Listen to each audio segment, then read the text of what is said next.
ಕೇರಳದ ಕಾಸರಗೋಡು ಜಿಲ್ಲೆಯಲ್ಲಿರುವ ಶ್ರೀ ಅನಂತ ಪದ್ಮನಾಭ ಸ್ವಾಮಿ ಸರೋವರ ದೇವಸ್ಥಾನದ ಕೆರೆಯಲ್ಲಿ ವಾಸವಿದ್ದ ಪ್ರಪಂಚದಲ್ಲೇ ಅಪರೂಪದ ಮತ್ತು ವಿಸ್ಮಯಕಾರಿ ಮೊಸಳೆ ಎಂದರೆ ಅದುವೇ ಬಬಿಯ.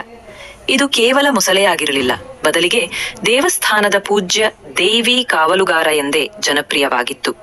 ಸುಮಾರು 70 ವರ್ಷಗಳಿಗೂ ಹೆಚ್ಚು ಕಾಲ ಈ ಕೆರೆಯಲ್ಲಿ ವಾಸವಾಗಿದ್ದ ಬಬಿಯ ಯಾವತ್ತೂ ಕೆರೆಯಲ್ಲಿನ ಮೀನು ಅಥವಾ ಇತರ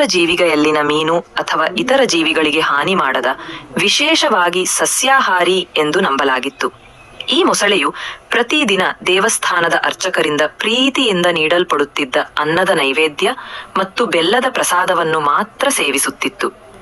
ಒಂದು ಮೊಸಳೆ ಸತ್ತರೆ ತಕ್ಷಣ ಇನ್ನೊಂದು ಮೊಸಳೆ ಇಲ್ಲಿ ಕಾಣಿಸಿಕೊಳ್ಳುತ್ತದೆ ಎಂಬ ದೃಢ ನಂಬಿಕೆಗೆ ಸಾಕ್ಷಿಯಾಗಿದ್ದ ಬಬಿಯ ಅಕ್ಟೋಬರ್ 2022ರಲ್ಲಿ ನಿಧನ ಹೊಂದಿತು.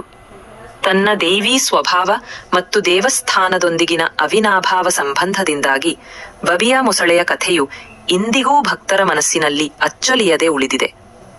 ಪ್ರಸ್ತುತ ಕೆರೆಯಲ್ಲಿ ಹೊಸ ಮರಿ ಮೊಸಳೆಯೊಂದು ಕಾಣಿಸಿಕೊಂಡಿದ್ದು, ಈ ವಿಸ್ಮಯಕಾರಿ ಸಂಪ್ರದಾಯ ಮುಂದುವರಿದಿದೆ.